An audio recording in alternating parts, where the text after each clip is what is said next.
Halo, selamat malam semuanya. Ya, saya di sini kembali mau menjelaskan kenapa ada shifting dari branding kita dari dokter kontrak menuju Ansugi.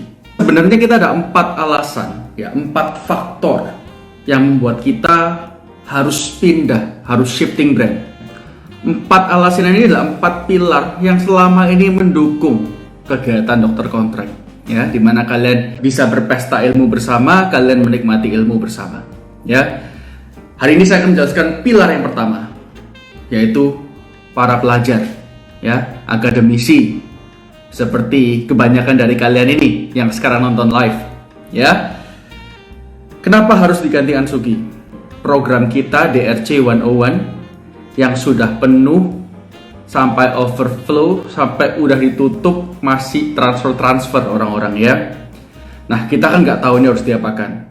Nah, melihat animo seperti ini, tentu saya nggak bisa tinggal diam. Saya jadi harus mikir dong. Kalau pesertanya cuma 10-20 mah, ya kita nyantai aja. Tapi ini pesertanya banyak banget. Jadi kita otomatis berpikir, ini nanti mereka terima sertifikatnya apa? Bayangkan ya, Anda sekarang terima sertifikat. Tulisannya telah lulus, ya, diuji, mengikuti pelatihan dan lulus program dokter kontrak. Nah, bagi Anda yang mengenal kita, mengenal dokter kontrak, pasti wah keren nih, bangga ya, sertifikat dipegang ya. Sudah menjalani proses latihan yang cukup spesial. Lalu Anda berikan ke bos Anda atau siapapun lah, Anda mau kasih guru, mau kasih siapa. Bagi mereka yang sama-sama tahu, mungkin ya bisa menerima sama kayak kalian. Tapi gimana bagi mereka yang nggak tahu? Seperti yang saya sudah bilang sebelumnya, bos-bos atau orang-orang di kalangan tinggi biasanya nggak terlalu main Instagram. Ya, saya pun dulu, jadi waktu saya masih jadi bos, ya, belum jadi lawyer, saya juga nggak terlalu main Instagram. Itu kenapa saya tahu, ya, teman-teman saya, lingkungan saya tahu benar itu. Nah, begitu mereka yang menerima sertifikat ini kamu pelatihan di mana? Dia harus menanyakan dulu dokter kontrak ini apa, dan Anda harus menjelaskan sesuatu yang bukan milik Anda, ya. Ya itu Pak, ada di IG, pasti yang pertama kali keluar di IG. Mereka bilang, wah IG ya, apa itu? Pelatihan model apa? Belajar hukum kok lewat Instagram. Ya, padahal kan kita adakan lewat Zoom. Hanya saya dan Anda bisa ketemu lewat Instagram. Ya, tapi kan saya juga orang praktek, bukan belajar dari Instagram. Tapi kan atasan Anda nggak tahu. Nah, karena alasan itu kita mikir sebaiknya pakai brand Ansugi, ya. Kenapa? Karena Ansugi adalah sebuah firma hukum, ya. Saya jelaskan lagi, Ansugi Law adalah sebuah firma hukum, di mana jika kita memberikan kalian sertifikat dari Ansugi Law, itu nggak perlu orang tanya, nggak perlu Anda membuktikan atau menjelaskan apapun, orang udah tahu, oh kamu pernah mengikuti pelatihan dari law firm. End of the story. Kedua, ada pertanyaan lagi, Pak, kalau memang ini semua untuk kita, kenapa kok harganya naik? Pertama, saya udah bilang, yang invest kita di awal gak akan rugi. Jadi peserta yang sudah ikut tidak ada biaya tambahan, hanya kelasnya yang di-upgrade, ya, kelas dan sertifikat yang di-upgrade. Nah, kedua, kenapa harganya segitu? Karena untuk program sertifikasi biasa, harga 450.000 sudah termasuk murah, mungkin standar 1,2 juta harga normal kemarin, ya. Tapi ini programnya sedikit berbeda.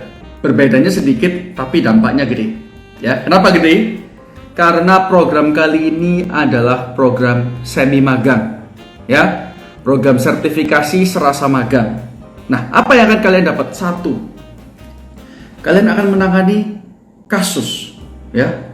Bagi Anda yang masih mahasiswa, yang mungkin sekarang masih bantu-bantu temen, urusan kepolisian kayak, urusan harta gono gini, waris, ya urusan-urusan seperti itulah, ya. Yang ya saya berani bilang tergantung skalanya, tapi menurut saya itu urusan receh, ya. Bukan berarti lawyer nggak boleh bantu, tapi ini saya akan membuka mata kalian, ya, terhadap dunia korporat yang sebenarnya. Jadi ini program semi magang, di mana 6 kelas berbentuk pengajaran, 4 ini studi kasus.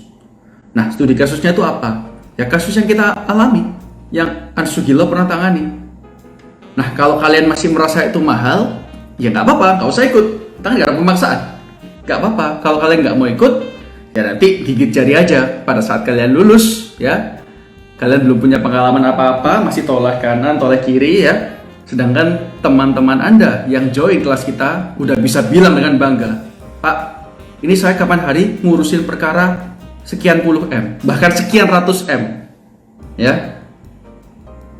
Di mana lagi kalian mau dapat seperti itu? Mau coba cari di pelatihan lain, ada nggak yang menawarkan hands-on langsung? Nah, karena itu filter kita juga ketat. 2,5 juta ini filter. Kalau kalian cuma mau ngintip, cuma pengen tahu, iseng-iseng doang, mumpung nganggur, mending nggak usah ikut. Ya, 2,5 juta itu bukan harga yang murah, mungkin bagi kalian. Tapi kalau kalian, begitu kalian berani transfer ke kita tahu bahwa kalian serius. Ya, nanti sebelum kalian menangani kasus, kita akan minta on disclosure agreement. Ya, akan saya minta KTP kalian, tanda tangan surat itu, nggak akan buka keluar.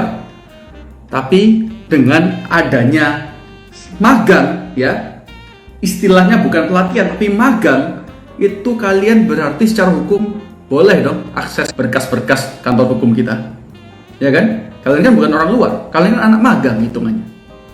Satu, ilmunya ya. Kedua, sertifikatnya akan beda. Daripada hanya bilang, ini namanya Anda ya, Gary, telah mengikuti pelatihan dengan sertifikasi ini, mempunyai keahlian ini. Daripada cuma gitu, nggak usah banyak cincong. Kita akan tulis, Gary pernah magang dan berprestasi demikian. Nanti saya akan bedakan nilainya. Kita nggak mau kasih apa yang embel-embelnya bagus kalau kalian memang nggak perform waktu menangani kasus. Pernah magang di law firm kami. Ya, jadi hitungannya Anda kalau misalnya sekarang masih mahasiswa ya, atau mungkin udah lulus tapi nggak tahu mau ngapain, kalian melamar kerja, pernah magang di law firm, kira-kira ya, saya nggak perlu ngomongin kalian, kira-kira itu nilai tambah atau enggak? Ya, kan banyak tuh anak-anak yang bilang, Pak boleh magang nggak? Boleh magang nggak? Cuman ngomong doang. Ini buktinya, saya udah open nih kesempatan untuk magang. Sekarang saya yang tanya ke kalian, berani nggak kalian ambil kesempatan ini? Hah? Berani nggak? Percaya nggak kalau kalian setelah keluar dari program pendidikan magang 1 bulan ya, udah bukan 2 minggu, 1 bulan itu kalian akan jadi orang berbeda. Yang beda tuh apa sih? Matanya nih loh. Tatapan mata orang yang sudah nanganin kasus miliaran sama yang baru lulus atau baru nanganin perkara ya sogok menyogok dengan instansi pemerintah ya, dengan nominal kecil-kecil itu. Beda matanya kalian. Berubah nanti. Dan orang yang interview kalian pasti akan tahu. Orang ini cuma ngomong doang atau beneran pernah pegang handle kontrak yang tulisannya segitu. Pernah pegang kasus misalnya. Yang gugatan-gugatannya nilainya demikian besar. Ya. Jadi itu penjelasan saya mengenai kenapa saya harus rebranding. Dan untuk salah satu pilar ini, salah satu yang paling kuat yakni kalian, ya, para akademisi, partisipan yang sudah join di grup maupun yang belum dan akan join di grup. Itulah penjelasan dari saya. Ya, semoga penjelasan ini bisa membantu kalian memahami kenapa kita harus shifting. Nanti masih ada 3 pilar ya. Jadi dengan adanya konsep ini, saya akan lebih mudah menjelaskan kepada kalian dan kalian akan lebih mudah untuk menangkap penjelasan saya. Ya, sekian live dari saya. Semoga banyak membantu ya. Terima kasih.